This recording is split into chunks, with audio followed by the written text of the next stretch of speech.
lúc xưa này giờ chỉ mong nữa lúc xưa này giờ chỉ mong nữa cho tin nên cho cá lợi ta nữa lợi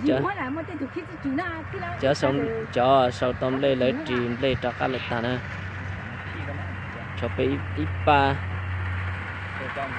cứ tí tu bé nhân nó chia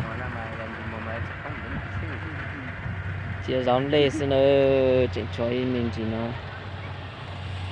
chỉ tao lấy ta thôi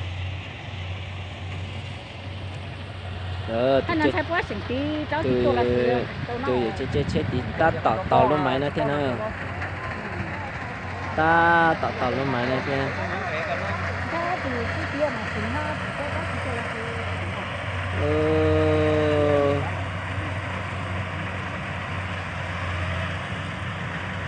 nó nằm mà cho tin mình tỏ ý nó luôn máy nó nè đỏ ý nó ta nói thì chỉ tao tàn sẽ thì rồi xa mông thế lên mặt ta nữa xa mông xa tánh cái xa suy giờ ít lúc sẽ hỏi nữa giờ ta đồng đồ lên mặt ta nữa ta sẽ nói tiếp đôi rồi nữa cái khoản tiền đi cho chó lên nó là ta phải nhận đi tiếp đây lo nhớ đi tiếp luôn cho lên nữa là ta xin nói đôi tiếp tiền lên nữa ta xin nói đôi tiếp tiền nữa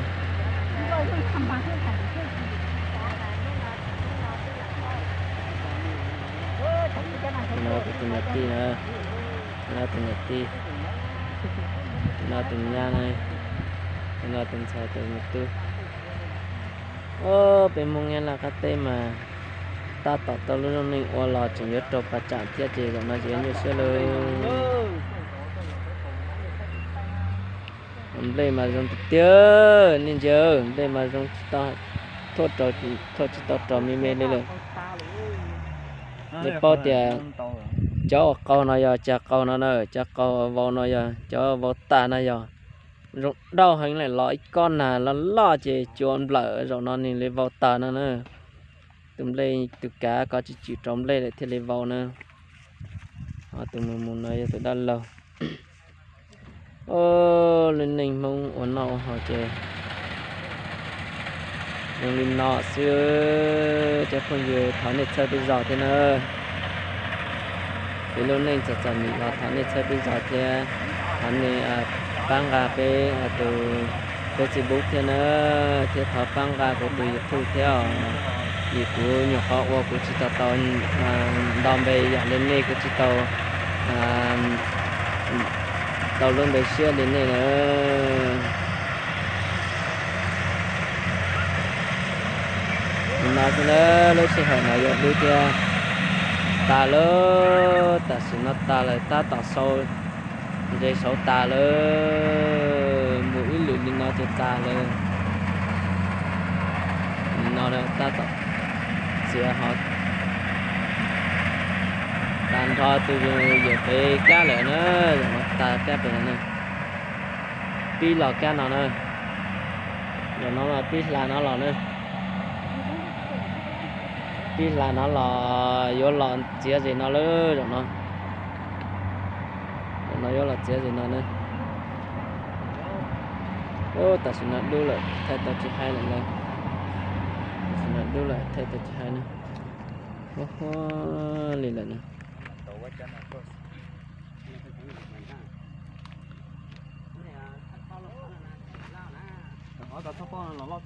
đi nó xin nữa chả phong gì nữa bây giờ này mình sau thở luôn máy ta tạt tí cho lò chỉ bây giờ bài nữa rồi nó bây giờ bài đu lại bây giờ bài chạy nữa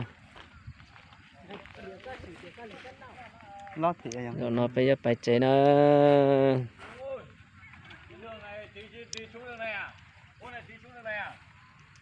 không ra đi đâu một tí mà chỗ này thì anh xuống cái góc bên kia qua dưới này mới vào được. Chỗ này anh phải xuống cái góc kia kia có đường đi ra ngoài kia mà. Có. Đây làm gì lên được? Cái đường đấy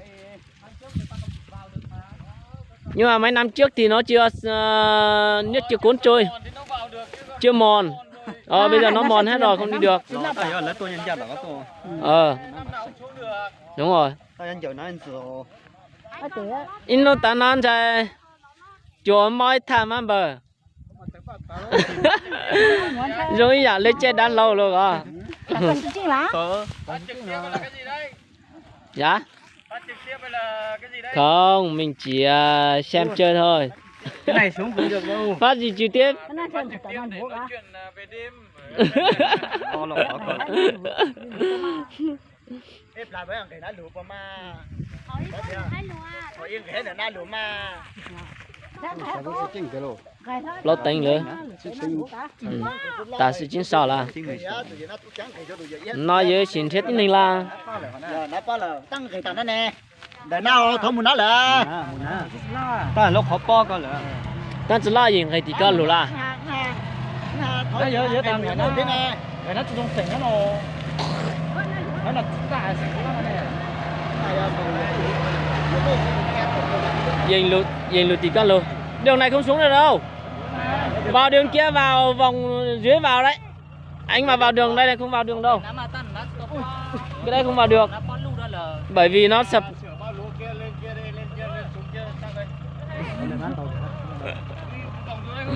Nó tuần đầu bá, chỉ nó thủng là.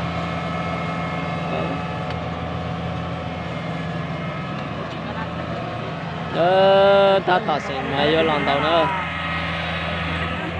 Nó thì lấy máy ta tỏ xịn nó máy vô lòng tàu thì không nó nữa. Vô xịn quá tí nó trở lại nè. Xịn quá tí nó trở lại không nó là họ cá ở bây giờ mình nhận nhau nó. Vô lầu nó là tận được ở từ đó lầu theo từ nước tì lấy nhau nó. Vô lầu nó làm cái theo gì nó nữa. Vô làm cái theo gì nó lên mà lòng tàu không nó. Giống cái heo nó mình đầu gì nó là nữa rồi nó tắt tỏ ông nhân là tắt tả xuất phát thằng nó dưới lòng tàu nó nơi xuất phát cái là nó nơi Đi đường này. Rồi đây. Bước này xong rồi đi đường này đường cho bùng quá. Đi gặt ô này xong rồi mất lâu chờ đợi na sang na ta này ta na mẹ mình giữa xin chừng phải tới đá tao tọt đưa lại hả mà vậy chân mình một nhà mặt tới phải chấp cho lại tiền lại cho cái tiêu chân mình một nhà luôn này mặt tới phải chấp cho lại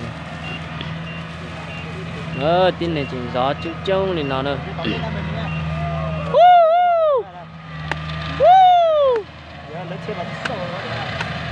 nó mình tập tăng rồi nó dính vào bao rồi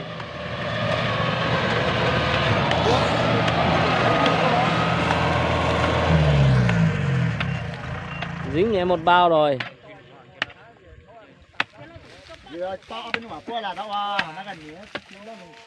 Cháu bảo lên đường kia xuống ô kia gạt ô kia xong rồi gạt ô này thì không chịu. Đường này dốc thế này sao đi? Quốc khó thôi, ý là mình gạt ô kia xong rồi mình chạy. Ô kia ông chủ không vào. Ông chưa mang bao vào mà.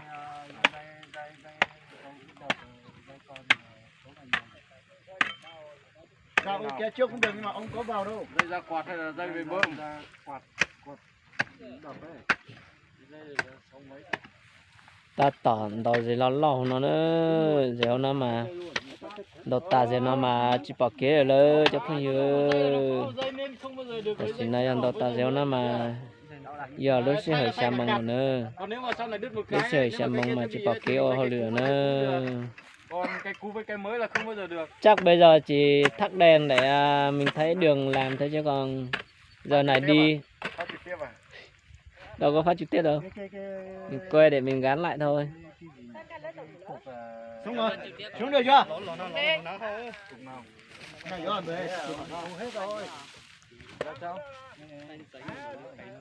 mọi người đang chờ đằng sau đằng trước đây này đầy xe này xếp hàng lột luôn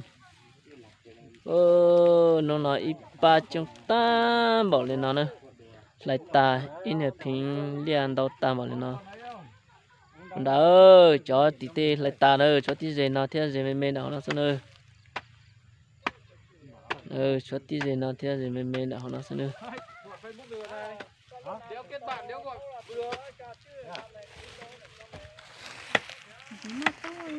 Này, Đoàn.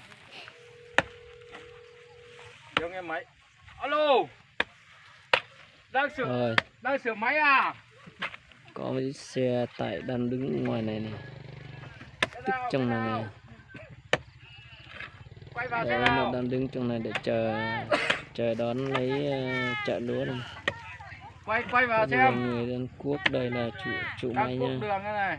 người đang cuốc đường đây là chủ máy Cây dưa lia còn đẹp không?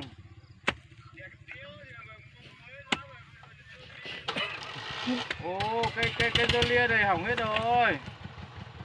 Cái dưa lia này không xài được rồi.